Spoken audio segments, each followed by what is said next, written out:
I just got back from show 3 of Drake, the Apollo, and this is my breakdown, aka the Drakedown. London makes some motherfucking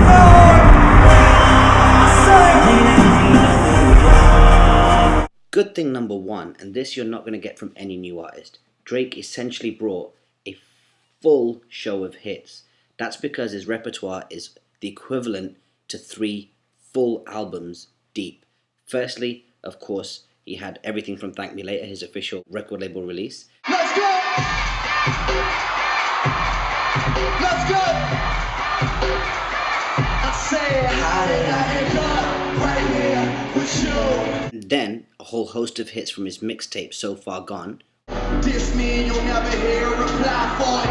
Any award show or party, we get fly for it. I know that it's coming, I hope that I'm alive for it. Finally, since it's been out the last couple of years, some of the most amazing commercial features you can get on any hip-hop and R&B record. I love your sushi roll, hotter than wasabi. I race for your love, shake and bake, Ricky Bobby. And he did every record, like regardless of whether it's commercial or radio friendly or what. Like I even heard the Bun B bit. Drake, you got him, right? Yeah, I got him, bud. I love myself cause I swear that life is just not as fun. How good would it have been, for Christ's sake, if he just had some female dancers with him on stage for that record? Like, even if it was just some poles and some classy dancers like Usher has. Meek's got the weed, Chubb's got a gun. CJ got my credit cards and a lot of ones, yeah. Firstly, the set was shit, like really crap. I mean, we're talking about an artist here who's got major traction in the music industry on both sides of the pond, in the US and the UK. And typically, I find that when an artist like this comes over for the first time to London, with Live Nation specifically, they always mess it up. Like 4 years ago, 5 years ago, when Russell Peters came over, they didn't understand how much of a massive artist he is, and they put him in real sucky venues. Now, Drake had originally some shows scheduled at smaller venues here in the UK, and they got cancelled, apparently because his mum was ill, and that's fine if that was actually the case. I actually think that probably Live Nation vastly underestimated how much market potential this guy had. Say it right side, I say it right side. Let me see that niggas right side, right side. And so as a result of that, the show was massively underproduced. The screens at the back were so basic. It was nice to see some fireworks there at a point. The band was laid out completely wrong. As such, a lot of emphasis was placed on Drake to carry the show on his own shoulders, and a lot of the showmanship had to come from him.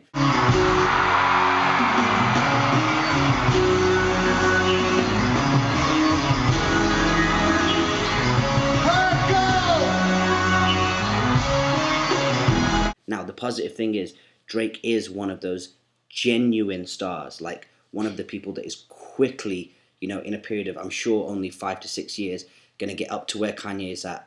You know this even by the kind of reactions he's getting from his crowd at the moment. In the middle, what's up? Now let's talk about the crowd. Firstly, this was, I think, the hip-hop show that all hip-hop artists want to go for. It was over 60% women and a cross-section of black, white, Asian, Oriental, every race.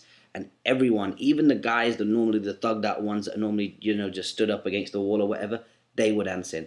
The level of engagement with the music across his whole catalogue, from, you know, mixtape to album to feature cuts, was phenomenal.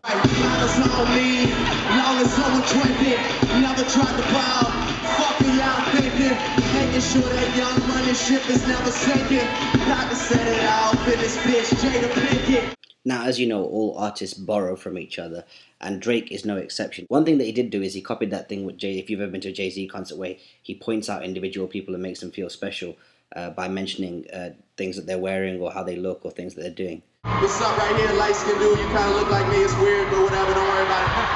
Shout out to you right here in the pink. See you. Gunshot, I busted done though. With the beer right here. Up top, what's up? But he managed to make the feature work for nearly 10 minutes, and arguably, he even did that feature better than Jay-Z himself at certain points. All right, there? Yeah, you too. Yeah, good. You enjoying the show? You having fun?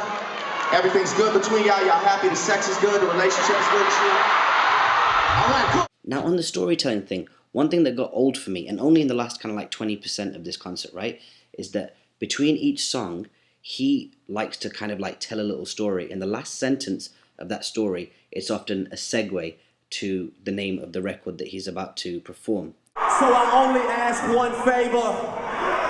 Just show me a good motherfucking time. Let's go! It was cool. It worked most of the way through. I think by the time one of the last records came on, like Fancy, it was a little bit done and it was a little bit predictable as to why he was talking. And I'ma have that same dream and see that same thing. Fireworks. That being said, there were other points earlier in the concert where he just pulled it off with amazing responses. I promise you, you're gonna love it, and that's when I lean over and I whisper one thing in your ear, baby. Oh yeah! London, second shit!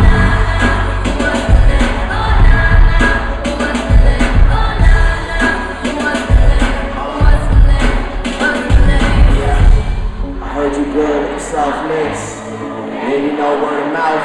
The square root of 69 is a son, right? Cause I've been trying to work it out. I'd prefer it if he'd used some of that time to spit over one big UK record like KTB or Tiny Temper or Tinchy Strider, one of the big records that's blowing up right now. Like a real professional seasoned artist, he gave a lot of props to the people that were in the band. Even though they were behind him, he was conscious to make an effort to get some shine on them, including the singers.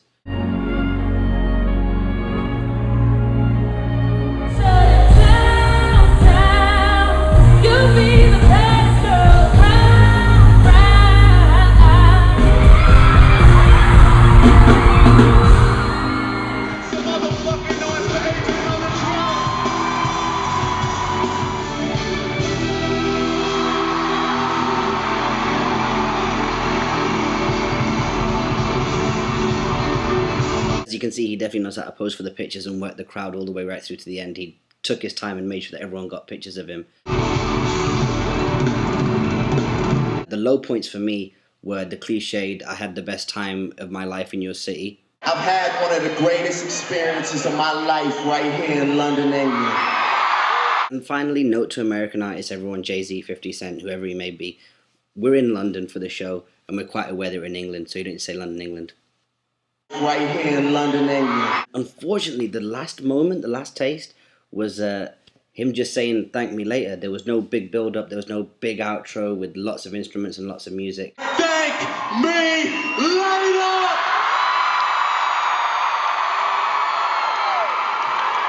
It's actually probably the quietest point from the beginning of the whole concert was the outro, which kind of just left the whole thing feeling very, very flat. So I think what you should do is just ramp it right up at the end, and you'd have had an amazing kind of last bit of showmanship there. I don't think you can underestimate how far Drake is going to go with this whole music thing. They say that his next album is going to be a little bit more rap orientated. He's also got a free R&B mixtape coming out.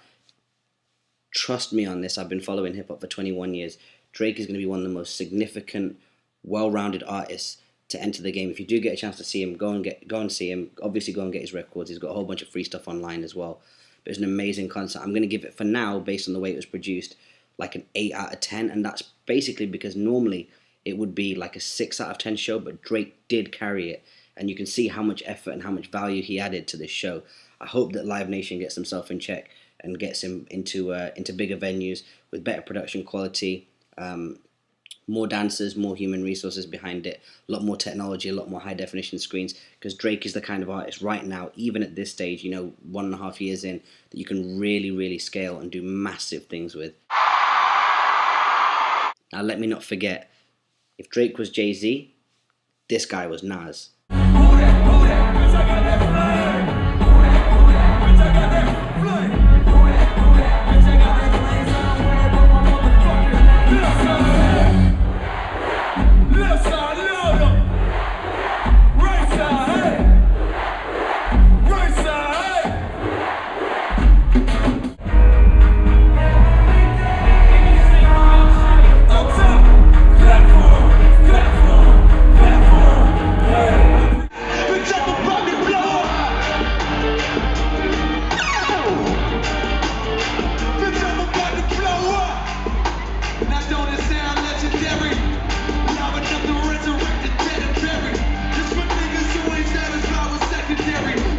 sisters who ain't satisfied with secretary. Say, damn! I never thought I'd see the day that you my old girl. Now I'm stuck here hollering at old girl. Got 2, 3, 4 girl. J. Cole just absolutely smashed it. So grassroots, but Jesus, they really got into him. That guy has got a phenomenal amount of talent. Lyrical, every single song he did delivered. Every single bit of crowd response he put out there was actioned. It's phenomenal. And also the night before, he did his own sold-out show at Coco. So big up J. Cole as well. That's my review of the Drake concert, the Drakedown, the Breakdown. I hope you enjoyed it. And like I said, this is probably one of the most important artists since Kanye West. So make sure you do every single thing you can do to get behind this guy when it comes to live shows and buying his music. All right, hope you enjoyed it. Peace.